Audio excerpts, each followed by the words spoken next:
Il y a un autre type de réduction, ça donne 30% de la réduction et ça dépend des revenus des gens. C'est 11 000 shekels bruts pour une personne. Si c'est un couple, c'est presque 17 000.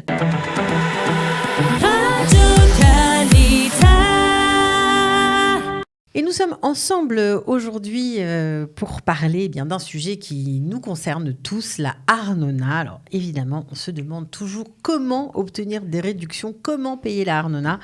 Bref, comment s'en sortir au mieux avec cette taxe que nous devons tous payer. Oui, nous sommes tous égaux devant la loi.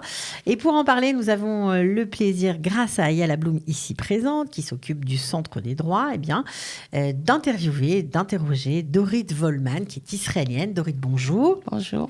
Alors, elle, c'est une pro de la Arnona. Elle a travaillé pendant 10 ans au département de réduction de la Arnona de la mairie de Jérusalem. Elle a beaucoup travaillé également avec les plaintes du public. Et oui, vous qui vous plaignez de la Arnona, du fait de ne pas avoir peut-être reçu de réduction, mais c'était elle qui s'occupait de vos plaintes. Voilà. Et puis aujourd'hui, elle s'occupe d'un nouveau programme informatique. Bref, c'est notre sauveuse du jour. Merci Ayala pour nous mettre en contact avec elle. Alors, on commence d'entrée de jeu, Dorit. Quand on est retraité, senior, est-ce que la réduction de la Arnona est automatique ou pas ? Non, ce n'est pas automatique. Pour les gens retraités, il y a deux types de réduction.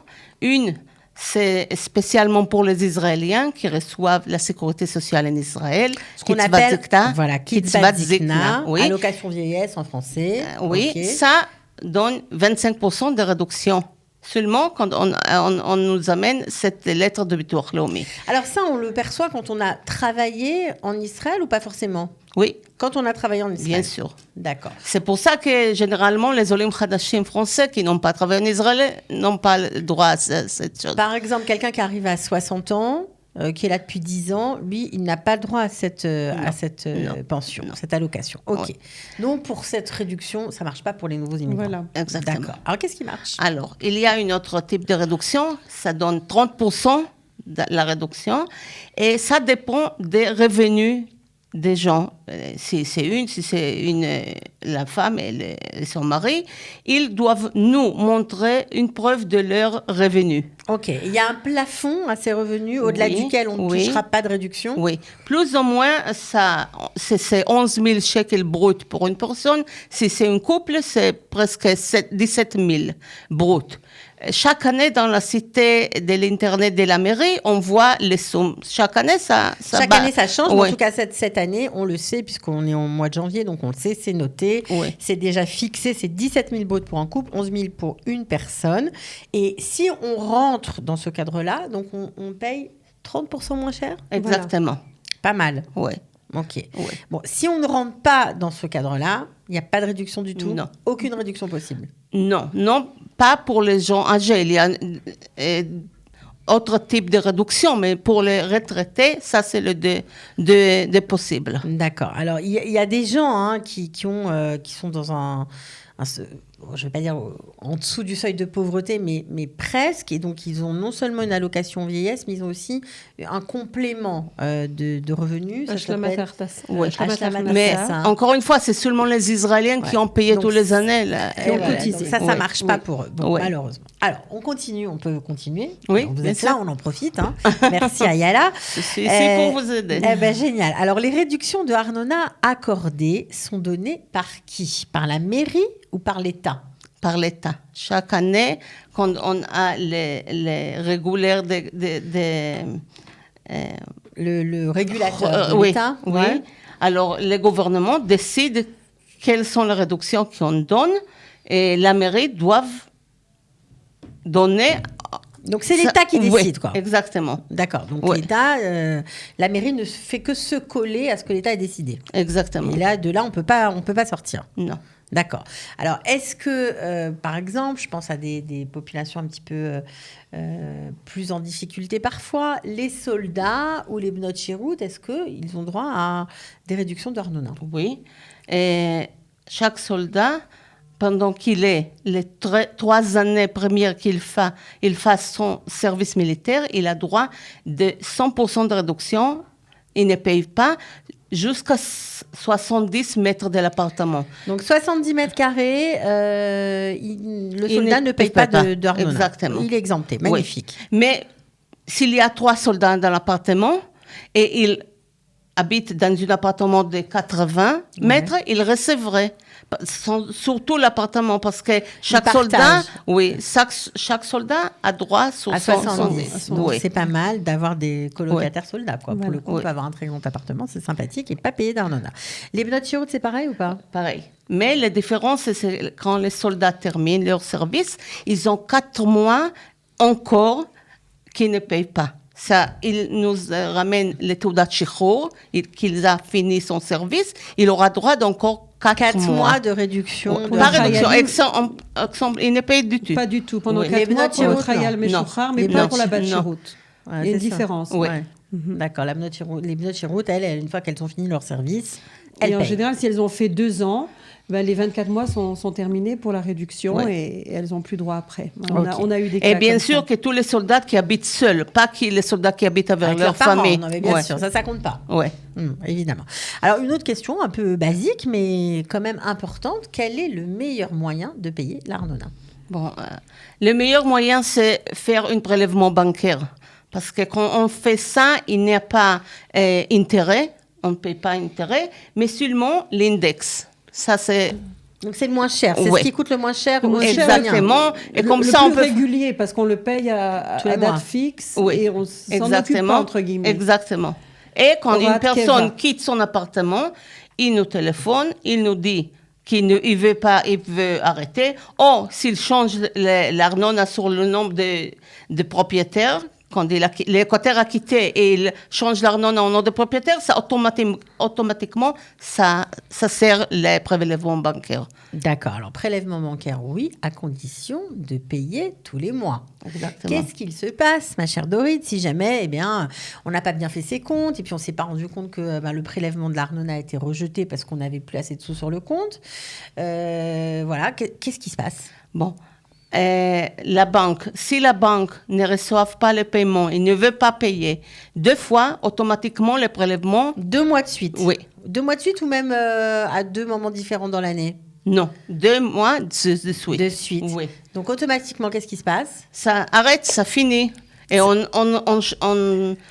envoie une lettre à la propriété pour vous dire qu'ils savent, les locataires, que ça automatiquement c'est coupé.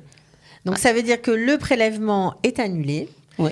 Donc, il n'y a plus de prélèvement. Donc, nous, il y a une dette qui commence à ce moment-là. Voilà, on peut croire que oui, effectivement, puisqu'on a déjà fait un accord avec la banque, tout roule, parce qu'on n'a pas fait attention à ses comptes. Mais finalement, non. Alors, qu'est-ce qu'il faut faire? Il faut retourner à la mairie, reprendre un accord? Oui, exactement. On doit faire encore une fois, ou téléphoner, faire un rendez-vous et faire encore une fois le prélèvement bancaire. On ne doit pas arriver aussi par téléphone. Bien sûr. On peut appeler. On peut appeler. Oui, on parlait, envoyer la lettre de banque. La banque a fait encore une fois le prélèvement bancaire. Et on envoie, on a fait des premières fois. Même par téléphone, on n'est pas obligé de se déplacer, donc ça c'est plutôt sympa. Non. Bon, alors vous avez plein de questions, parce que d'abord on va dire un grand merci à Ayala, parce que toutes ces questions nous viennent de la pratique du terrain. Oui, ce sont des questions que j'ai posées, voilà, comme tu dis, du terrain. Que les gens te posent. Les gens viennent vers nous et nous posent ce genre de questions. Et nous avons un bénévole, Dany, qui est là tous les dimanches.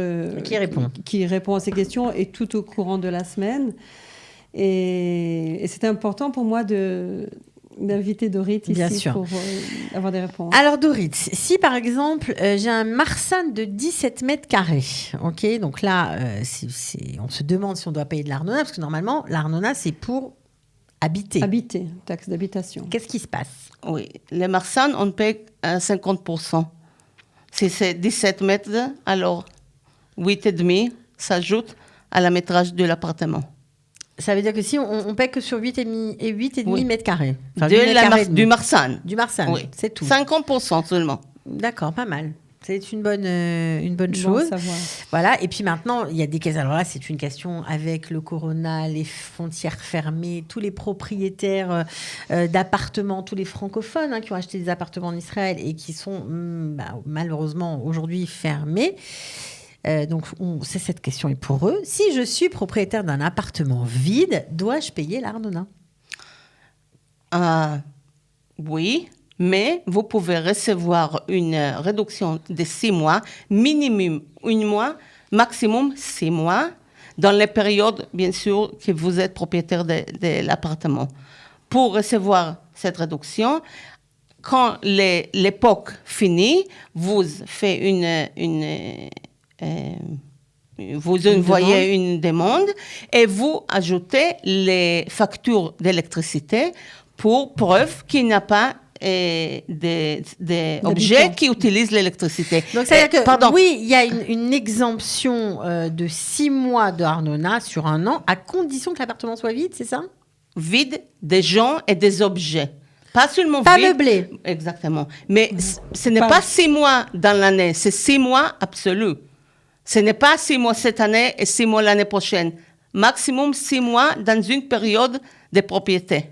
Ça veut dire que si on est propriétaire pendant 20 ans, on n'a que 6 mois d'exemption. Exactement. Même si l'appartement est vide pendant 20 ans. Oui. Et si on le vend à un autre propriétaire, quelqu'un d'autre devient propriétaire, lui, il aura aussi droit à ces 6 mois. Exactement. D'accord. Exactement. Bon, alors en tout cas, c'est pas mal quand même à savoir, même si c'est pas génial, parce que voilà, c'est quand même 6 mois d'exemption, c'est pas mal. Et aussi, si moi j'ai plusieurs appartements, je peux dans chaque appartement recevoir. Demander les 6 mois d'exemption. Ouais. Pas mal. Maintenant, si on entreprend des grands travaux, vous savez que les Français aiment bien rénover leur appartement et donc ils ne peuvent pas habiter dans ces appartements qui sont en train d'être rénovés. Est-ce qu'il y a une réduction ? C'est la même réduction.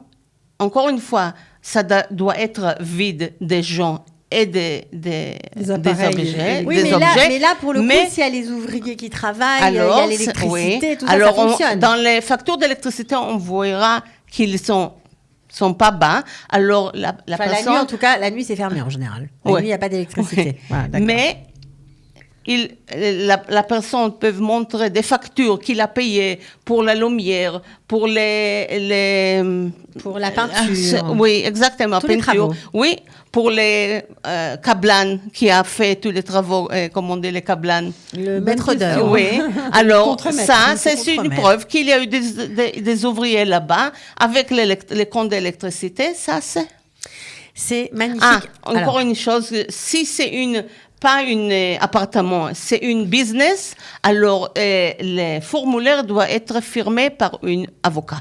Si c'est un appartement normal où j'habite, les formulaires et les factures, voilà. ça. Alors évidemment, je vous tends la perche, je rajoute une petite question, parce qu'il y a beaucoup de gens aussi qui sont dans cette problématique-là, des gens qui ont des business, justement, qui veulent peut-être transformer une maison en commerce, ou le contraire, qui ont des problèmes de Arnona. Il y a un département spécial à la mairie pour ça ?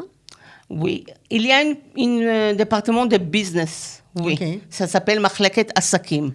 Mais cette réduction pour les 6 mois, on donne chez nous, chez l'appartement de réduction. Oui. Mais pour les autres choses, il y a une machlaka spécialement à part pour les Asakim, les business. Oui. En tout cas, vraiment, Dorit, je voulais vous remercier parce que d'abord, bravo pour votre français qui vous vient de Dorit, loin. Dorit qui est née en Israël, qui parle très très bien le français grâce à sa maman qui lui a appris. Bravo à sa maman en tout cas, franchement. Merci d'être venue. Bravo à Yala d'avoir dégoté cette nous avoir invités, professionnelle. Cathy. Et je voudrais dire que je pense que c'était très clair, Dorit et Cathy, merci.